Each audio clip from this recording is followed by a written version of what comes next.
ये कॉग्निटिव बायस है जो आपको ओवर एस्टिमेट करता है और सामने वाले को अंडर एस्टिमेट करा देता है. You are not good at judging other people and estimating their strength and power, so you become more prone to making a lot of mistakes.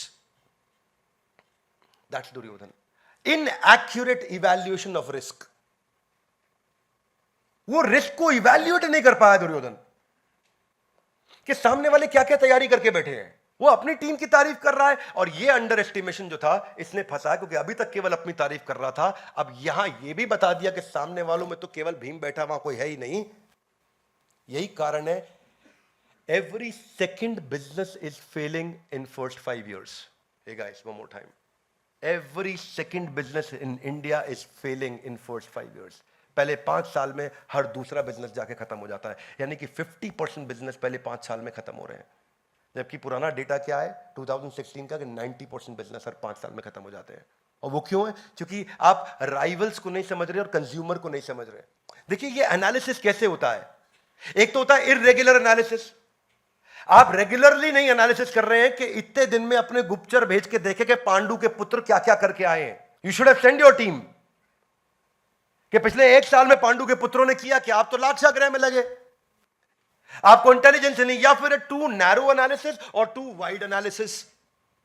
To narrow analysis मतलब अपनी तारीफ करते जा रहे हैं, और टू वाइड एनालिसिस मतलब आप एक्चुअली एसेंसी मिस कर गए. इतना दूर से इतना बड़ा बड़ा, इतना दूर से इतना हेलीकॉप्टर व्यू देखा कि आपको एक्चुअली समझ ही नहीं आया कि हुआ क्या, पीछे टीम कितनी है और कितनी डेप्थ है और कितनी विड्थ है और क्या वाइड असॉर्टमेंट है कि डीप असॉर्टमेंट है कि स्क्रैम्बल्ड असॉर्टमेंट है. आपको समझ ही नहीं आया. ये सारे डेंजरस है. आपको ये पता नहीं कि सामने वाली टीम की लिक्विडिटी क्या है, उसकी प्रॉफिटेबिलिटी क्या है, वो कितना कैश रख के बैठा है कंपटीशन.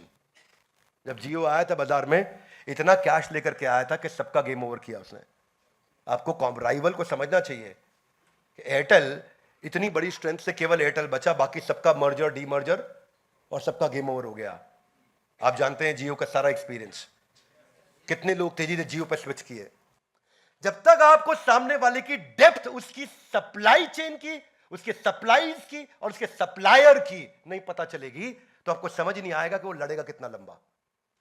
सप्लाई और सप्लायर्स, कितनी सप्लाईज है और कितने सप्लायर्स हैं.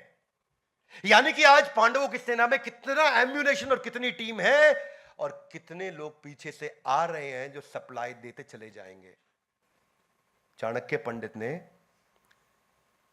धनानंद को समाप्त करने के बाद या उसी दौरान चंद्रगुप्त मौर्य के साथ में मिलकर सिकंदर की टीम को उसकी सप्लाई काट के खत्म किया था.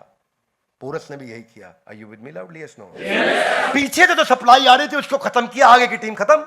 योगेंद्र सिंह यादव जी के साथ एक वीडियो 15 अगस्त को दिया हमने, और उसमें उन्होंने क्या बताया कि 21 घंटा लगता था मुझको पीछे बैकपैक लेकर के चढ़ने में, जाकर के कारगिल के युद्ध में, और हम 4 लोग जाते थे ताकि एम्यूनेशन और खाने का सामान ऊपर पहुंचाए. वो थी उनकी सप्लाई.